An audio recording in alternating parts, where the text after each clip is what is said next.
বিসমিল্লাহির রহমানির রহিম। আসসালামু আলাইকুম। আজকে আমার আলোচনার টপিক হচ্ছে বৃত্তকলার ক্ষেত্রফল। Okay, আমরা let's go. সকলেই বৃত্তকলা কি এটি জানি, তারপর আমি সামান্য করে একটু বলে দেই। আচ্ছা, যেহেতু আমরা বৃত্তকলার ক্ষেত্রফল বের করতে চাচ্ছি, তো ফার্স্ট অফ অল আমি একটি বৃত্ত অঙ্কন করে নেই। আমি ধরে নিলাম ও কেন্দ্র বিশিষ্ট বৃত্তটি হচ্ছে এটি, যার কেন্দ্রটি হচ্ছে ও। এখন এখানে যে কোনো দৈর্ঘ্যের আমি একটি চাপ নিব। ধরো এখানে A B, A R B, এই দৈর্ঘ্যের আমি এখানে চাপ নিয়েছি।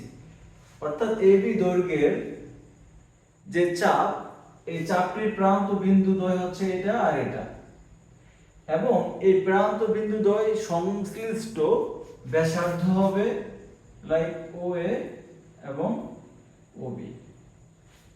এটি হচ্ছে প্রান্ত বিন্দু দ্বয় সংশ্লিষ্ট ব্যাসার্ধ।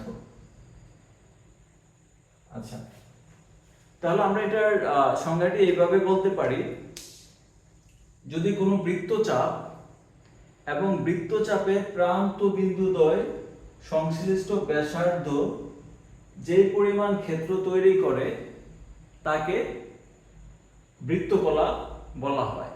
তাহলে এটুকু হচ্ছে বৃত্তকলা, আর এটার ক্ষেত্রফলকে বলা হবে বৃত্তকলার ক্ষেত্রফল।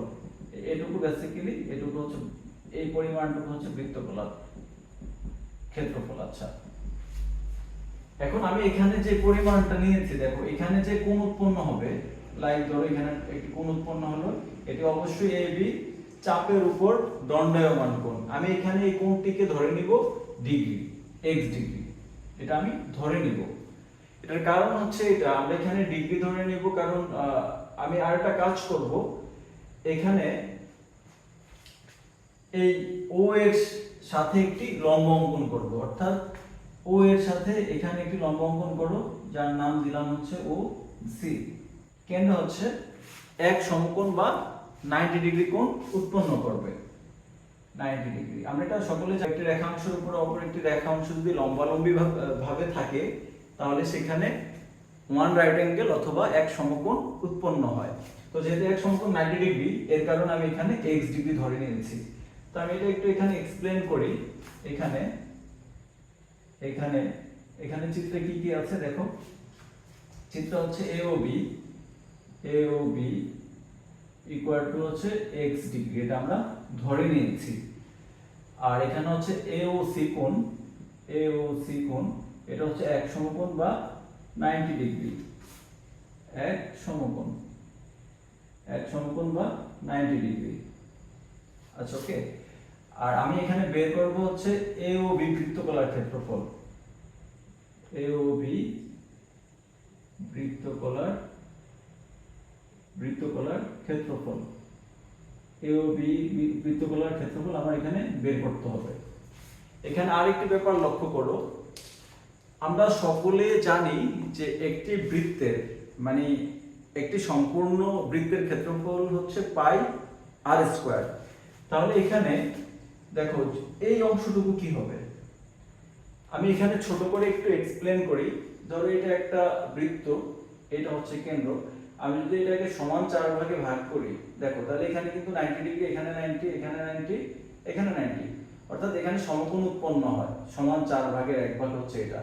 তাহলে সম্পূর্ণ অংশটুকুর ক্ষেত্রফল যদি পাই আর স্কয়ার হয়, তাহলে এই যে এই অংশটুকু অর্থাৎ 4 ভাগের 1 ভাগ হবে 1/4 পাই আর স্কয়ার। কারণ এখানে এ ও সি হচ্ছে সম্পূর্ণ বৃত্তের 4 ভাগের 1 ভাগ। তাহলে আমরা লিখতে পারি এখানে AOC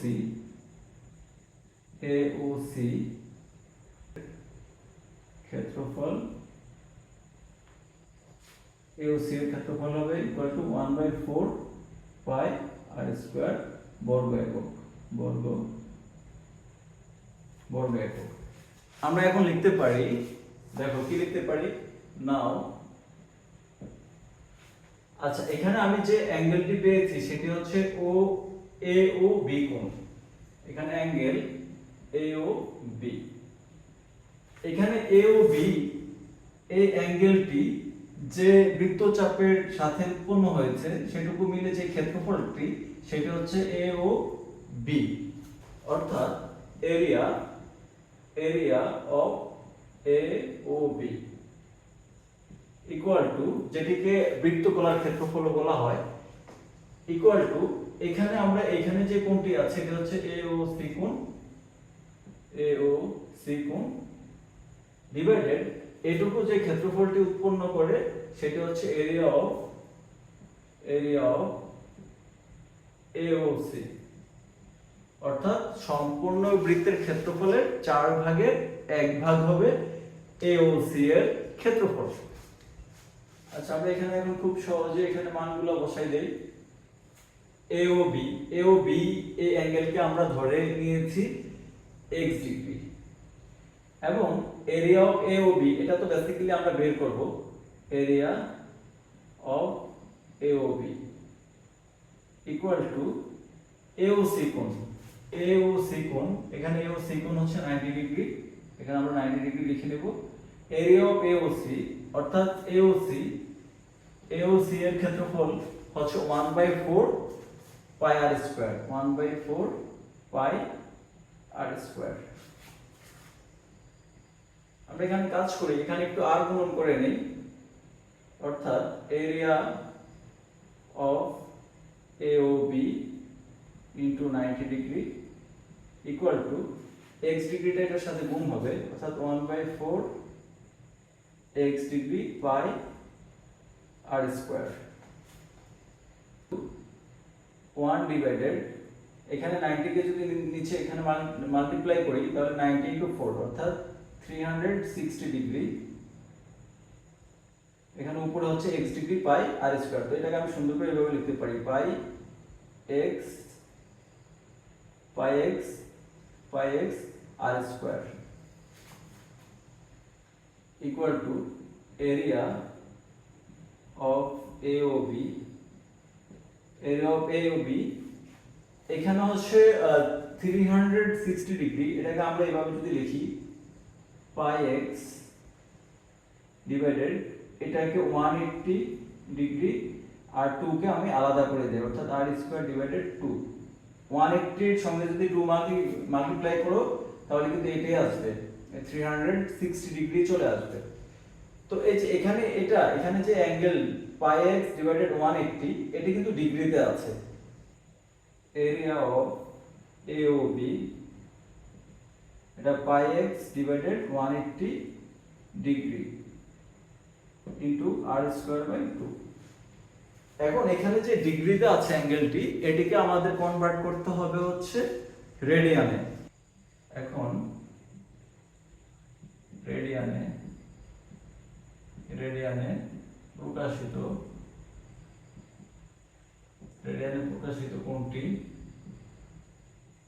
আমরা যদি এটিকে থিটা ধরি, থিটা ইকুয়াল টু হবে পাই এক্স ডিভাইডেড 180 ডিগ্রি। ওকে, তাহলে আমরা এখান থেকে লিখতে পারি, সো আমরা এখানে লিখতে পারি area of A O B equal to, এখানে লিখবো হচ্ছে theta into r square by 2, তাই লিখা যাবে হাফ আর স্কয়ার থিটা। এটি হচ্ছে বৃত্তকলার ক্ষেত্রফল, অতএব বৃত্তকলা AOB এর ক্ষেত্রফল হচ্ছে equal to 1/2 r square theta, বর্গ একক।